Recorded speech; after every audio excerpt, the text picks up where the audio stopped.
Hello, Santana. How are you doing? I'm doing good. How are you? You know, it's wonderful. You're a cosplayer, and you're telling me you've been doing it for about 5 years now. So, how'd you get involved? How did it all start for you? Well, it all started a long, long time ago when a friend of mine kept telling me, you need to go to conventions. They're awesome. And I was like, They are awesome. no. And you know, I wanted to go, but I never put the effort into it until he peer pressured me. And I thank him every day. Donovan, thank you. Donovan out there, thank you for giving us this. This is wonderful. Thank you.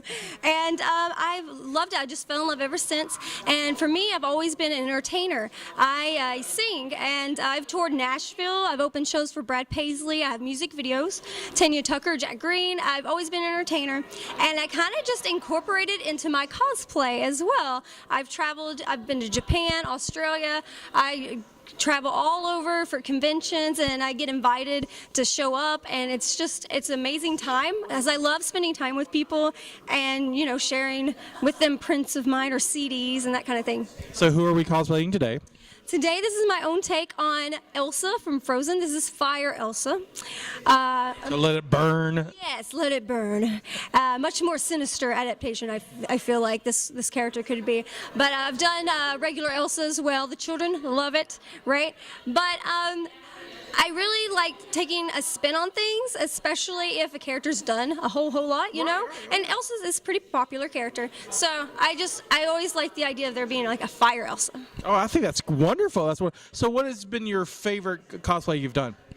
That was actually asked in a panel I just hosted, and She's that's popular. She's hosting panels. She's going to Japan. She's on fire. So it's really hard for me to choose a favorite. It's like picking your favorite child. This is hard to do. That's right. Like Sailor Moon, I grew up with that when I was a kid, and Outlaw Star. Oh, I love Outlaw Star. I'm so glad you're aware of it, because it's like an older, you know, anime. A lot of people aren't aware of it. Well, it was on Toonami for a while, so. Yeah, that's true. That's true. Toonami had a lot of awesome things. Yes, they did. But Sailor Moon was a really fun one for me, and Sonic the Hedgehog. Like when I grew up, you know, that character, playing video games, I love them, and Sonic's always been like a favorite. So I actually incorporated it into my logo now. Oh, wonderful. Yeah, so I did like my own original design on Sonic the Hedgehog, which I find interesting. It's like a human version, if you will. Oh, that's very cool. So for people out there who are interested in cosplay or just thinking about cosplay, or budding cosplayers or cosplay nuggets, I don't know what you would call a up-and-coming cosplayer. Do you have any advice or anything you want to just some good words to tell them? Pick whatever character you're really into. You're going to a convention where everybody's, you know, just having fun, and that's what you want to do. So don't let other people persuade you or dissuade you from certain things. Cosplay what you like and just have fun with it. I'm just hanging out with, you know, the senator from Alderaan and traitor to the Empire, Leia Organa. Hi, Leia. Hello. Seen any droids? Been handing off any secret plans? Of course not. Nope. No plans here. We're hanging out with some great cosplayers here at ShockaCon, and I love your Leia costume. So tell us a little bit about the inspiration. What made you decide to do Leia? Like, I always really liked the character a lot, and they needed someone for a Star Wars thing at some comic book store one day, and I was like, well, I want to be Leia anyways, and I've done her in the past poorly, but this time I wanted to do it right, so. This is a wonderful costume. I love it. The Rebel Legion site, and found all the, like, 100 people have done this before, so I'm not going to try to reinvent the wheel. Right. So I just looked up how they did it, and then I interpreted it my way. Oh, it's wonderful, and I love the hair. She went all out with the buns. It's heavy. Is it? Yeah, it's really heavy. Oh, I'm so sorry. But probably it is worth it. It's a wonderful costume. So what got you started in a cosplay? I've always loved costumes. Like, I know a lot of people are like, I've always loved Halloween, but I always like costumes. Halloween's great, but it lost its magic once I could wear costumes all year long. And so It's like, it's Tuesday. I'm gonna be Leia. I will walk around the house in a medieval dress because I can. So what was your inspiration for this costume? I'd wanted to do a doll for several years, and I never really found a really good inspiration until I saw Melanie Martinez do Dollhouse on YouTube, a music video somewhere, and her doll look and just like the creepy aspect of something so cute, and I really wanted to do that for Halloween this year. I really like the porcelain look. If you can get a little in this, but she's got cracks in her little porcelain face. It's just amazing. I love it. I love this. And then of course you can't have a doll without a good doll maker. And so how did you get all involved in this? Well, I gave birth to the doll. Literally, I'm her mom. She is literally the maker of the doll. So she came up with the idea first of the doll. And I'm a costumer otherwise and seamstress, so the idea of the making kind of just started playing with that. And then there were so many creepy things about sewing and dolls that it wasn't too hard to stretch it from there. And then I just went all out. I love your costume as well, because you can see down here she's got other doll parts, and I guess in case you break down, we can repair you. These are the doll maker's fetishes. Oh. These are things she has collected in her work. See, I love this. She's got a whole backstory and everything. So, well, you need to know your character. Number one rule of cosplay: know who you are. Right? Exactly. And then also in my hair, it's needles. I'm sorry, needles, and I even found one that would work as a garage.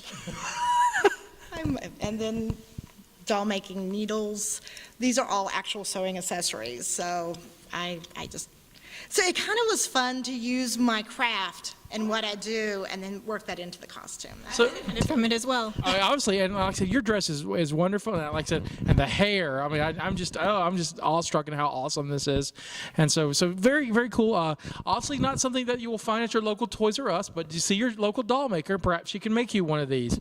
Well, Chucky was nice and simple. He already had the red hair, so a couple dots on his face, give him a little knife, and he was good to go. You having fun? You having fun? Yeah. Yeah. I love your costume. It's great. Yes, it's great.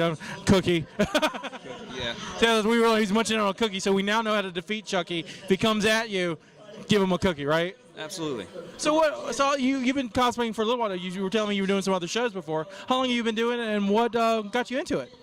I started actually with Halloween costumes and doing a lot of my own special effects, things like that. And eventually it went to making more of my favorite characters, and I started going to conventions probably about 2.5 years ago.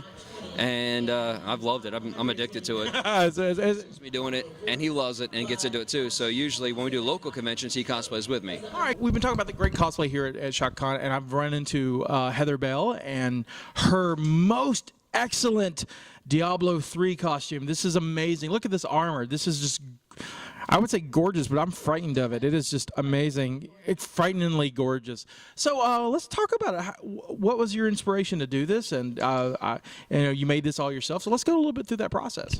Sure. My inspiration was from Diablo 3. I'm a huge Diablo 3 fan. I've played Diablo since I was very, very small and computers existed. And I've always loved the barbarian character because they're just such a strong presence, and it kind of inspired me to want to be that strong presence in a cosplay. Oh, that's wonderful. So let's talk about everything you said. Everything you've done, you've made. So let's talk about that a little bit.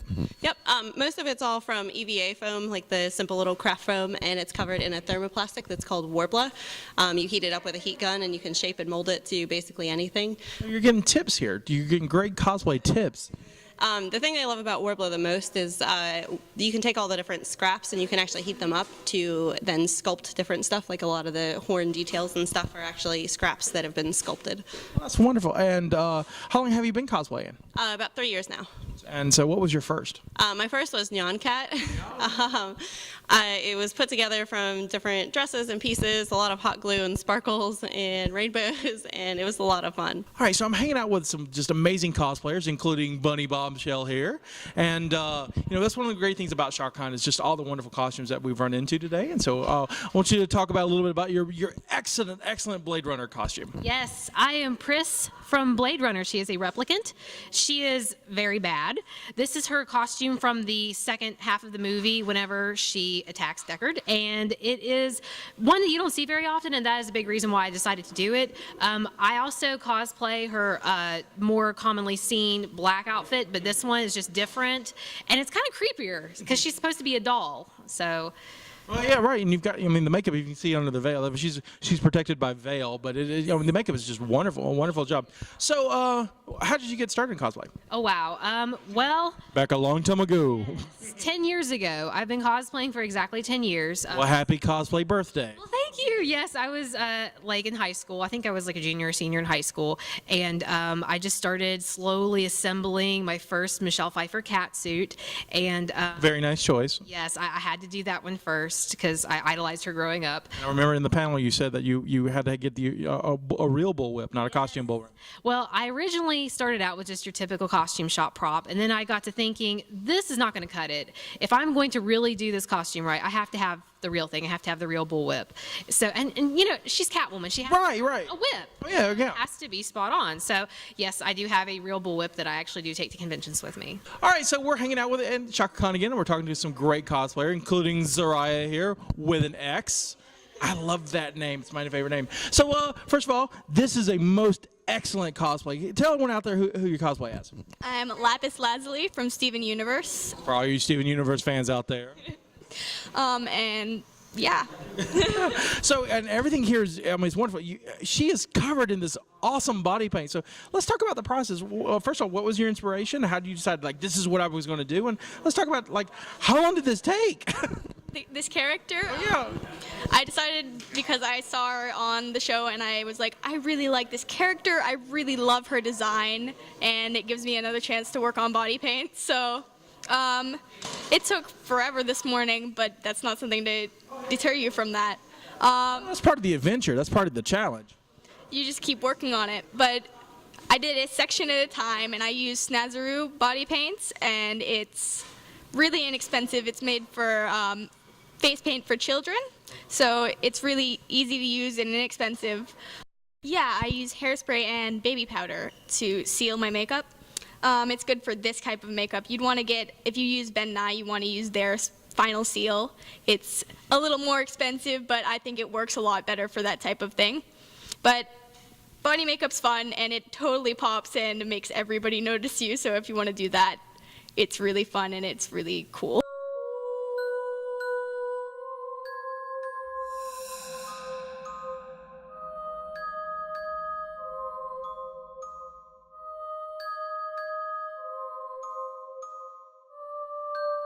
And we're doing, might be doing Ninja Turtles this year. Oh, see, that would be fun, right? You like the turtles? Yeah, I like the turtles too. I see you as a Leonardo, maybe, or Raphael.